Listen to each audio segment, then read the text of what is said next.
Good morning, good afternoon, good evening, everyone, and welcome to another episode. This is our third episode of the 1 Point Safety Show with me, Scott Hartley, and your co-host, Scouse Andy.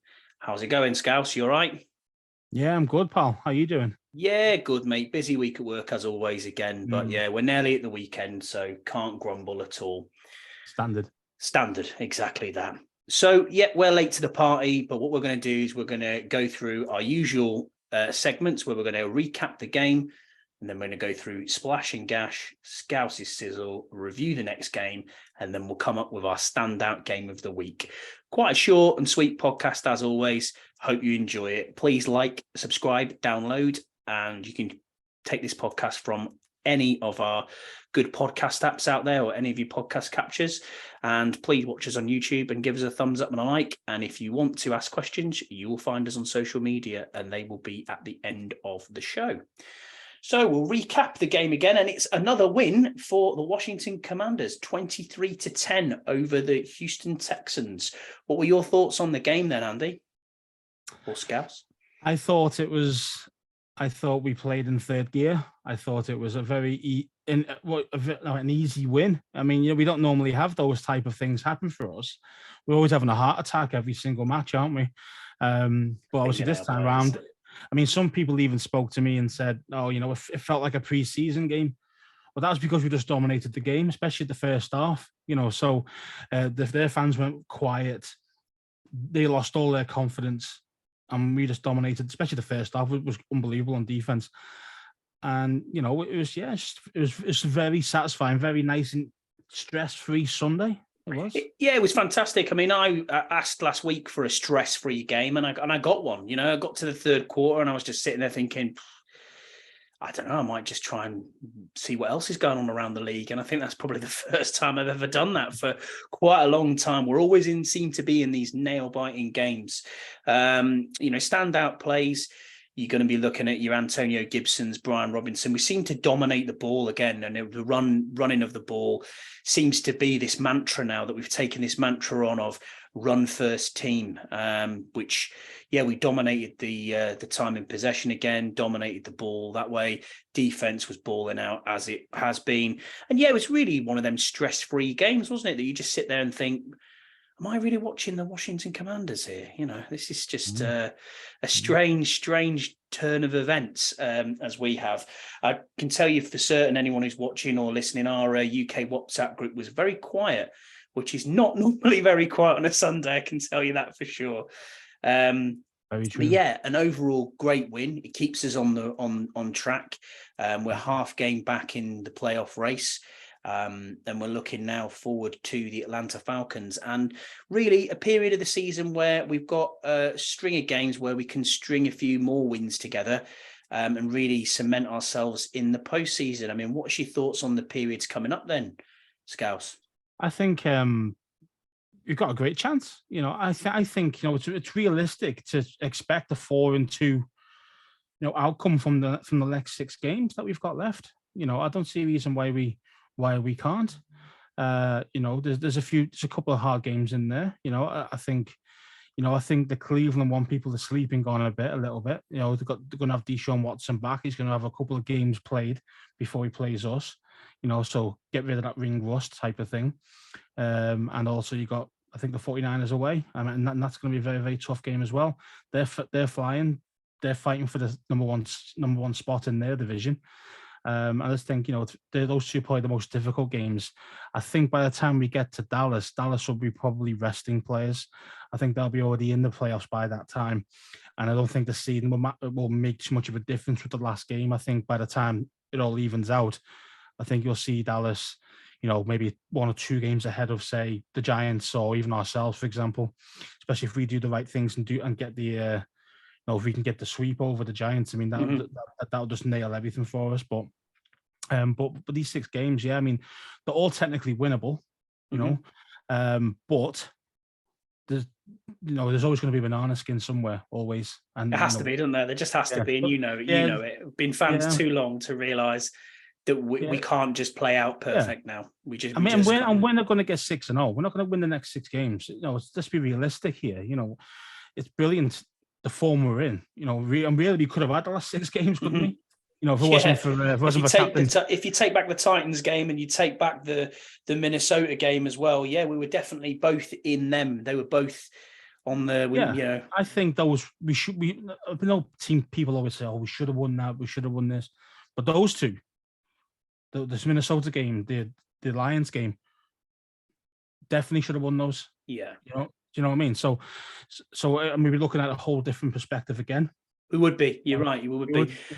I'm just pleased that looking at it, the defense is absolutely on fire. We have the best two interior, the best duo interior defensive linemen in the league, bar none. There's Jonathan Allen's playing at a Pro Bowl level, as is Daron Payne. I was very pleased to hear Coach Rivera say they're going to try and get everything they can possible to get Payne back in the building. I mean, I'm not expecting anything until the new league season starts with the salary cap adjustments. They're looking at it going up to 225 million or thereabouts. And that'll give us a little bit more cap space. What is it this year? I think it's about 217, something like that. So 8 mil, there's currently got around about 7 mil. Shout out to Rico Street Scores. I don't know if anyone subscribes to him, but he did a really good breakdown on YouTube about the salary cap and about what we've got left and how we can pay Daron Payne as well. He's going to want north of probably around about the 18, 19 mil range. I mean, it might even end up being 20 with inflation. Obviously, we got Jonathan Allen at 18 mil when he had a year left on his contract. Daron Payne hits the open market, someone is definitely paying him 20 mil, plus. Yeah, I think he's got all the cards, hasn't he? He has. If he continues to play the way he does, yeah. Oh yeah, I mean, he's balling out. I mean, so he is probably the top 2-3 at D tackle in the league at this moment. Especially on form. You might even say we have got the 1 and 2. I mean, there's a couple of other guys who are playing really well at the moment for different teams. Yeah, Chris Jones. And playing well. I think the guy from Titans as well is really good. He's class. I can't remember his name now, though, but he's really good as well. And it's hard to say really, because I just know that we're going to get in front of the Brandon Sheriff, what you want to call him.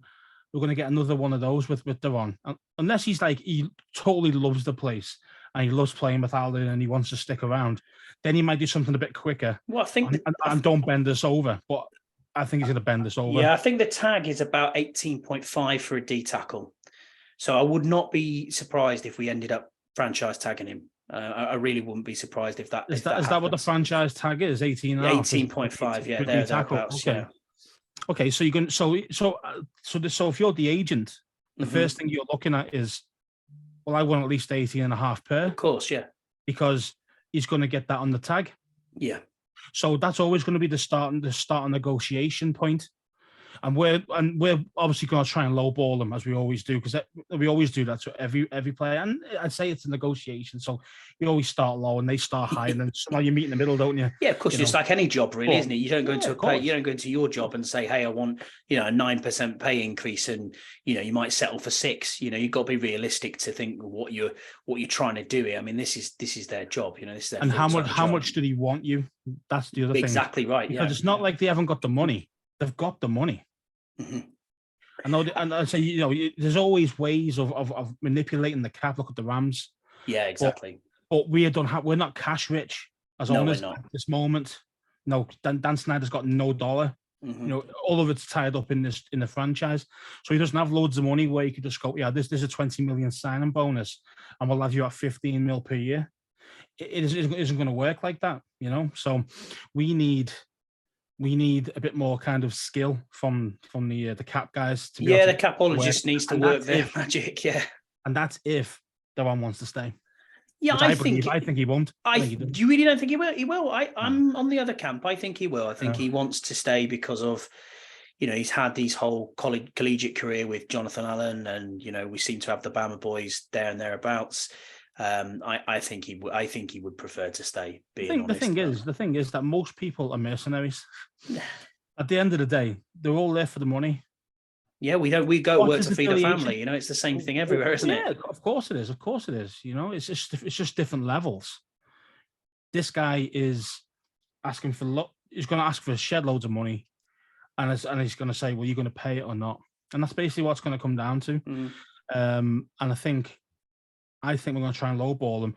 But don't forget, we tried to trade him last season and the year before because he wasn't at the level that we thought he can get to, which he is at this point.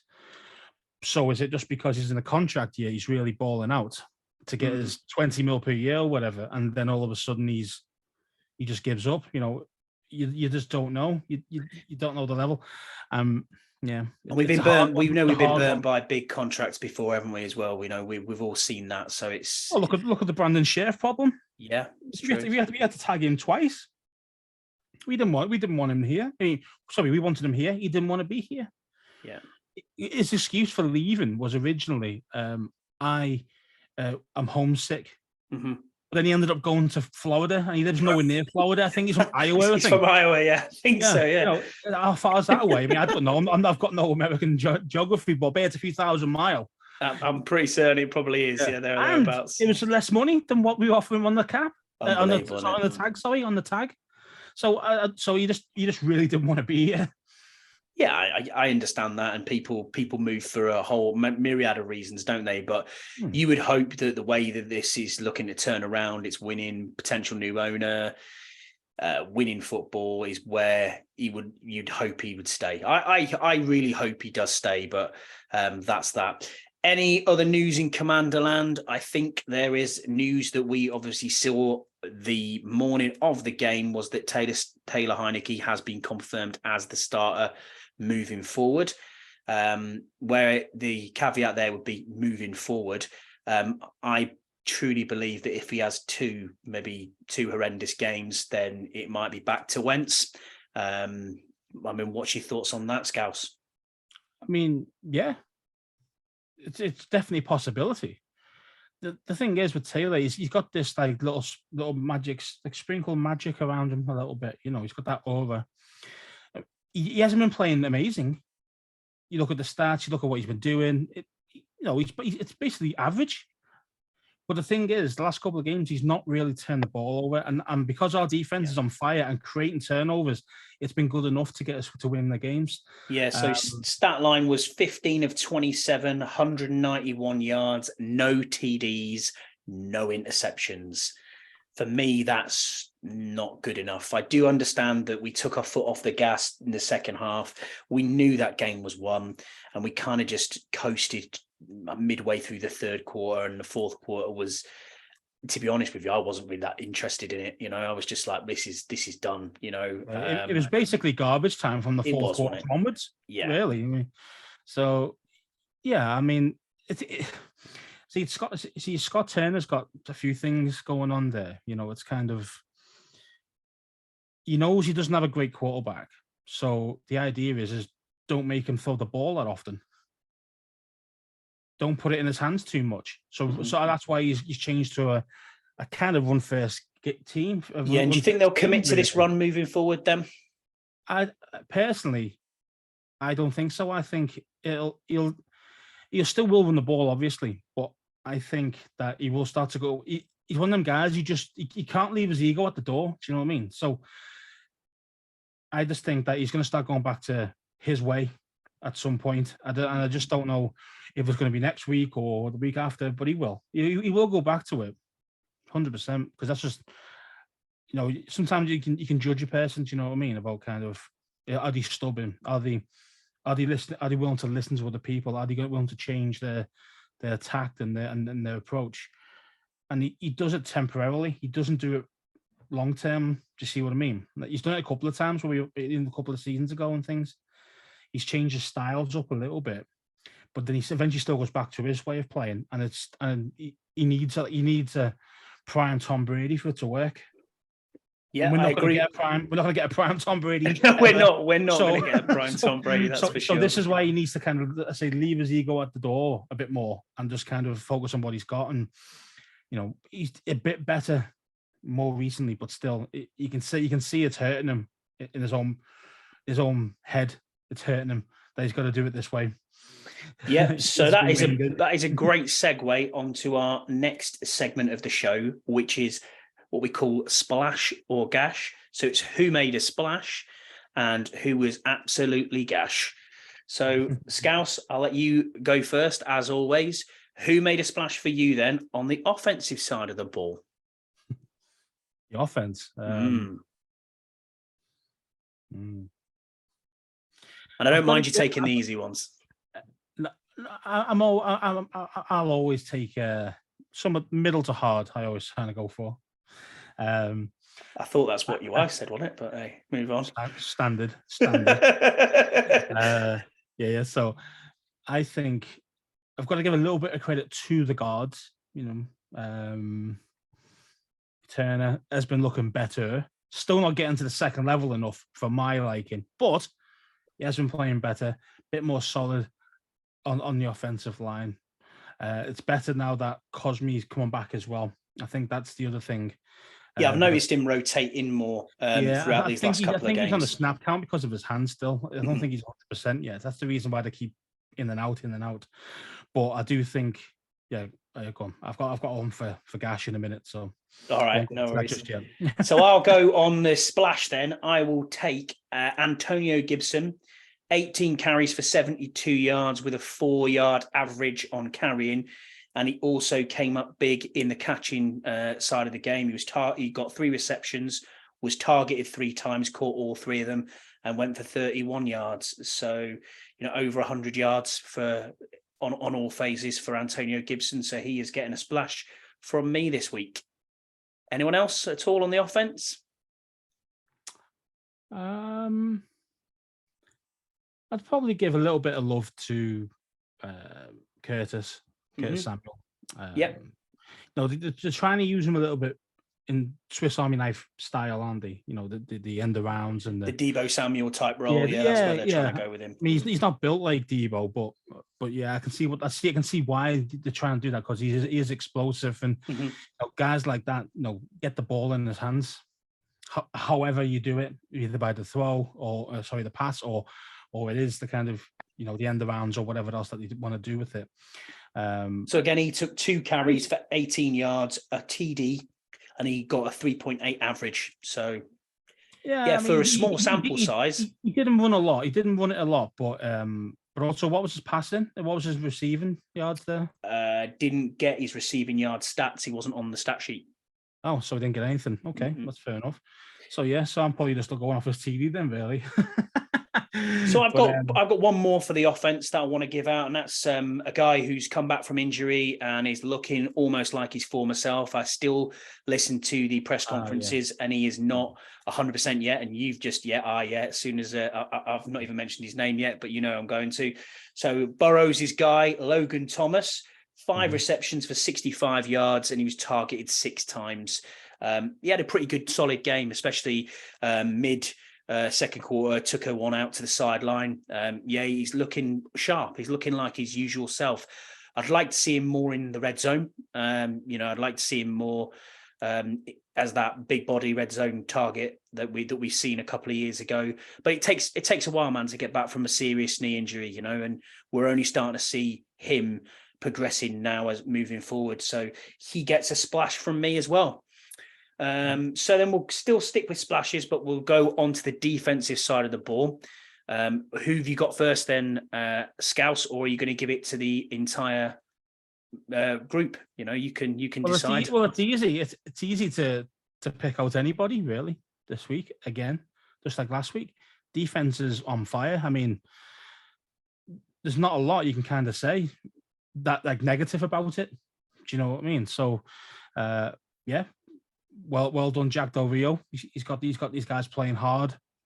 Jack Del Rio, As I said before, I'll hold my hands up and say I was very, very questionable of Jack Del Rio towards the start of the season, and he's certainly turned it around for me. The first 6 weeks, I was like, maybe we need to get this guy gone. Yeah, that's what I was. I was like, let's get rid of this dude because he's too busy messing around with social media. Rather than actually coaching, because it was becoming a distraction to the team, and that's one of the reasons why we were so bad, along with Will Jack. I'm blaming all of it on Will Jack, by the way. But Poor now Will that he's Jack, gone. injured reserved at Pittsburgh Steelers. Unlucky. Yeah. Maybe he did have a back injury. Who knows? That's just to get rid. That's just so they haven't got to pay us any compensation for him. Yeah. That's all that is. And clever by Pittsburgh, that. Anyway, yeah. So you're giving it to the whole defensive line or the whole defense as a whole? The whole defense, but obviously, if you want to pick out real outstanding players, you got to look at Curl, you got to look at Forrest, and obviously the D line again. You know, Davis is coming on leaps and bounds. You know, it looks like he knows what he's doing, and he doesn't feel under pressure. You know, he's not in his own head anymore. And I think that's one of the things. He's spotting the coverages quicker, and because he's so fast, he gets there. Green dot again this week. So that's 2 weeks on the spin now. He's had the green dot. The mic now, wasn't he? So, and he's, sometimes we're looking at packages and he's, he is our only linebacker out there. You know, and you think to yourself, wow, this sometimes we were worried that we could trust him to play middle linebacker. Some people were even questioning playing will linebacker. And here we are going, well, hang on.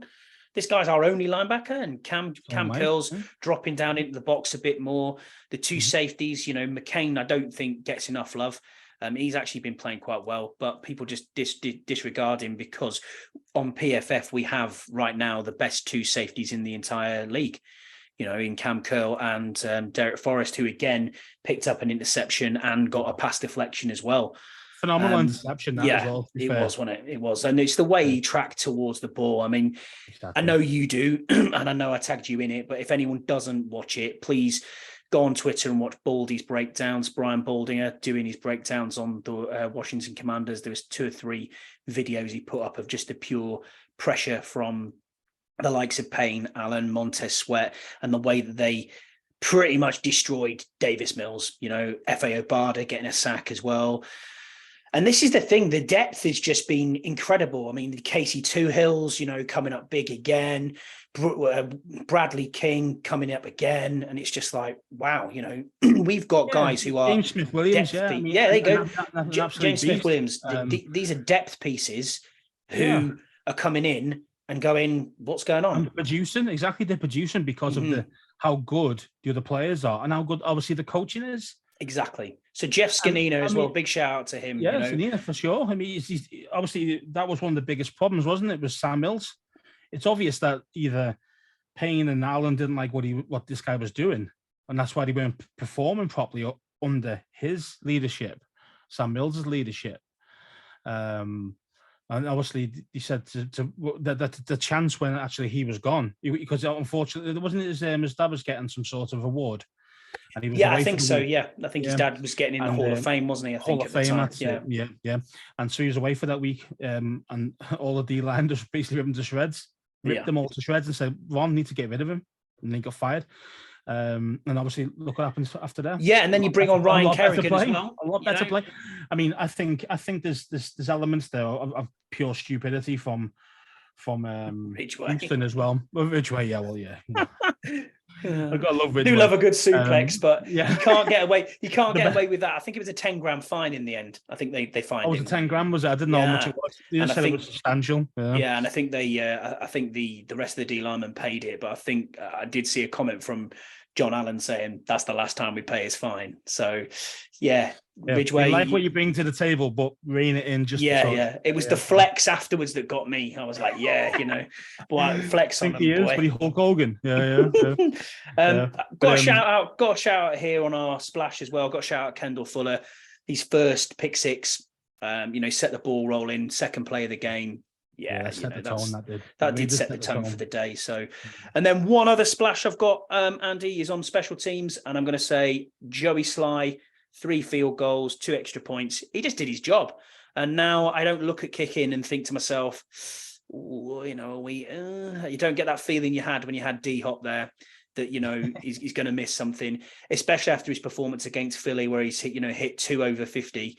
One of 58 yards. He's been very, very good, and I think he got NFC Special Teams Player of the Week this time round. So, and well done to them. Was a week 4 Tressway? Yes, it was. He was the month one. I think Tressway got month. The month. So. Yeah. Guys playing at Pro Bowl level again, MVP. Special teams. MVP. Special teams are pulling out the bag. They are. Even the Gunners. Special teams. Yeah, the Gunners. Yeah, I mean, Percy Butler's flying. Percy Butler, and who's the other dude who's always there? Is it? Reeves is always there, and Jeremy Reeves. That's the one. Yeah, Reeves, Jeremy Reeves is always down there. Those two are always there. Those gunners, man. Really, Yeah. really good. We just need a bit more from punt return. What about your gash then? Who are you going with the gash? I'm going to say right tackle. What's his name? Lucas? Yes. Cornelius Lucas. Shocking. This game, shocking game before as well. So, he needs to step his game up. He does, to be fair. I will take deference on that and plead the fifth. I'll have to go back and look at his game because I really didn't notice it, to be honest with you. Didn't notice it, but maybe that's because they couldn't get any pressure forward from the Houston Texans. I don't know. I'd have to go back and look at that. For me, there's no gash at the moment from my end, so that's where I'm going to leave it there. I haven't got anyone I can pick out. I've got a couple more. Okay, yeah, go ahead. Yeah. I've got Taylor Heineke as well. I mean, not as you mentioned the stats before. You mentioned and the red zone offense was shocking as well. Yeah. So yes, we got one touchdown in the red zone. That was the Curtis Samuel run. Everything else was field goals. Yeah, it was. Yeah. Red zone. It's not good enough. If we're playing against quality opposition, we'll lose. With that, we need touchdowns, not just field goals. So they're the kind of the gashes bit for me, really. Okay, I'll leave you with that. So we'll move on then to a segment that I absolutely love. It's hotter than a saucepan full of sausages spitting fat at you. It is indeed this week's, again, Scouse's Sizzle. Well, my sizzle today is about the one and only Scott Turner. Yeah. I'm sure you've got a vendetta against him. You might see the thread. You might see the constant thread of that. I will pick up on nearly everything that bad that he does. So this week was more about those ridiculous play calls on third down. We're 3rd and 1, 3rd and 2, 3rd and 3, and what are we doing? We're throwing the ball. Why? Why are we doing that? We don't need to do that. We're dictating, as you mentioned earlier, we're dictating the play of the game, the time of possession. Run the goddamn ball. No, he wants to outsmart these. He wants to outsmart their defensive. They're going to be expecting us to run the ball, so we'll throw it, and then it becomes incomplete, right? So then we off the ball anyway. We've got to punt it anyway. I can try and understand a little bit about why he's thinking that, but when you're not chasing the game, why even attempting stuff like that? There's just no need. There's no need at all. So we need to get a grip, and also his play calling in the red zone. Yeah, shocking. Again, I agree. Why isn't he using the big boys? As you mentioned before, you mentioned Thomas. Why am I using him? Why am I using Turner? Why am I using these guys and throwing fades? If we are going to throw the ball in the red zone, I don't think we've done any fades at all. Now, does he not trust Heineke's arm for the fades? Or I don't know what's in, but Scott Turner's head, to be fair. Honestly, man, he's just ridiculous. Yeah, if you're watching or if you're listening, you'll pick up this thread as we continue on through the season. But yep, thanks for Scouse for your sizzle of the week. So we'll move on then to our next segment, which is the review of the next game. So we are at home to the Atlanta Falcons. What are your thoughts on this one then, Scouse? I think it's winnable. I think we are. If we're not favourites, we should be favourites for this game. We're red hot. They haven't got a bad team, but they've got some injuries there now. I think they've lost Kyle Pitts. Kyle Pitts gone on IR till that's it. He's done for the season, isn't he? So season, yeah. So yeah, he probably is with a torn MCL. To be fair, he's probably out 8-12 weeks probably, which would be the season. So he's gone, which is good. Now that means that Drake London's going to be targeted a bit more, but again, he's going to be up against St. Just, or as I call him, and Jerris calls him, St. Goat. He's just awesome.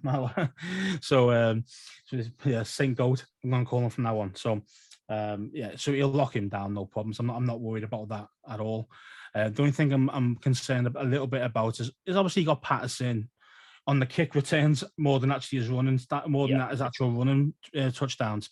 But our special teams has been on fire recently, and also Slide normally gets it clear. He doesn't normally get many run backs from his kickoffs, so that'll be really useful for us. but also we've got to keep an eye on Mariota as well. Not his arm. I'm not worried about his arm, but I'm more just as a runner. Yeah, as a runner, because especially in red zone, if they get in the red zone, you'll see him a lot of times. He goes not QB sneak per se, but it's like a designed run for him as such. And you'll see it quite often. So hopefully, the guys will be up for that, and obviously, hopefully, watching a lot of film. Yeah, what's really interesting with this is we've got two run-heavy teams, or what we would see as run-heavy teams. We've obviously got a very good defense against the run. I think it's either first or second in the entire NFL. So hopefully, again, we can stop Patterson with his running game. But also, interesting enough, Atlanta are terrible. I think they are in the bottom 3 teams in the NFL against the pass. So I don't know if this is looking like we may target Taylor Heinicke throwing the ball moreover than running this game. I'm not sure whether they're going to look at that in the film room and say, are we going to go out there and well, we've got the skill position players to be able to hurt them.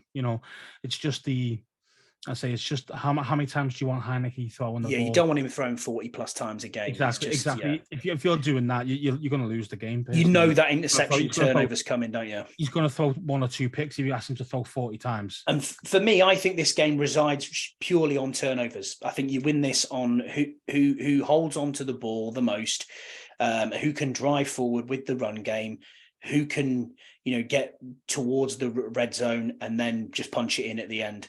I think this is going to be a relatively low scoring game between the two sides. And I hope the weather plays a part in that as well, because it's not meant to be brilliant. So I hope the stadium's rocking. I hope it's rocking. I hope there's a lot of fans there to show our worth on, how we've been playing recently, winning 5 out of 6. I think this can be 6 wins out of 7. I do think this is a winnable game. I don't think the Falcons are as good a football team overall as we are. But it's still going to be another one of them. I think this is another nail biter. And I think we're back to being nail biting with Taylor Heinicke. I think it's interesting you mentioned the weather, because I didn't even think about that this time, but obviously it's December, it's DC. It could be snowing, it could be -5, or it could be quite warm. Just so weird. It's crazy. It seems like it's got its own vortex, doesn't it, of weather down there? But so obviously, if it is wet, like very wet, then obviously it's going to be a run game. It's going to be the run game for both teams. But you might see some turnovers from those fumbles, those slippy ball, those type of things. So just got to keep an eye on those things. Just keep an eye on that. I think you're right. I think you're absolutely spot on. What's your score prediction then, Scouts? What are we going for? Nice and early. 21-17. I reckon we'll win. Ooh, tight one. Yeah, tight. I'm going to go 17-10 to the Commanders. We had a really low scoring game, but I do think we're able to keep them pinned down on their run game. And I don't think they've got a lot of offensive weapons at all, especially losing Kyle Pitts.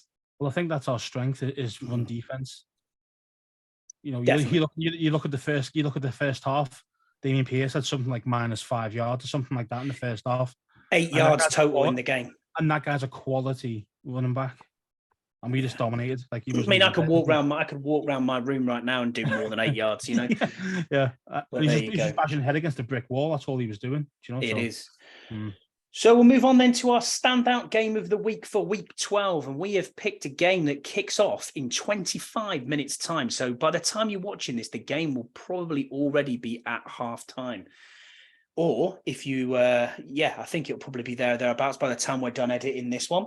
Our standout game of the week is the Dallas Cowboys versus the New York Giants, 2 NFC East teams going head to head on Thanksgiving. So if you're watching across the pond, thanks for watching, any of our friends over there, and happy Thanksgiving to you all.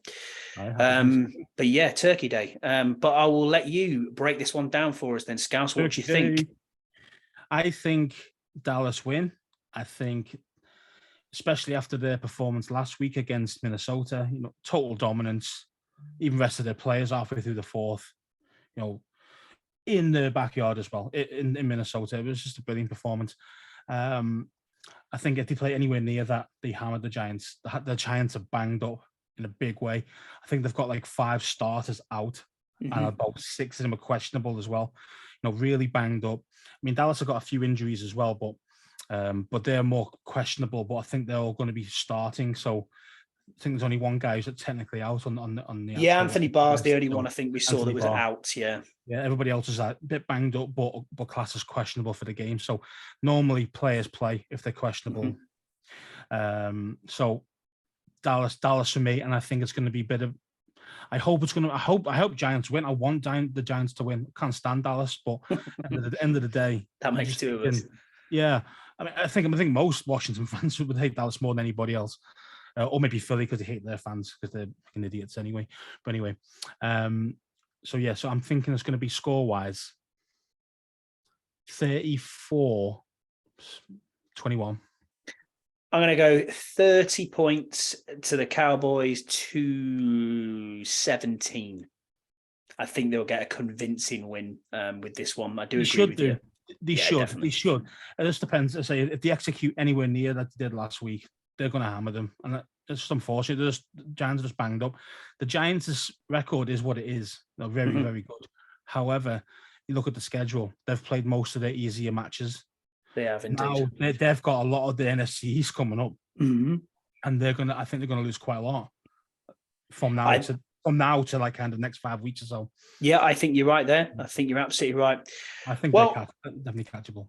Again, that's us for another week. I mean, short and sweet as always, but we'd just like to, if you're watching on YouTube, as I said before, like and subscribe to the channel. If you're listening to this via your podcast app, please subscribe through your podcast apps.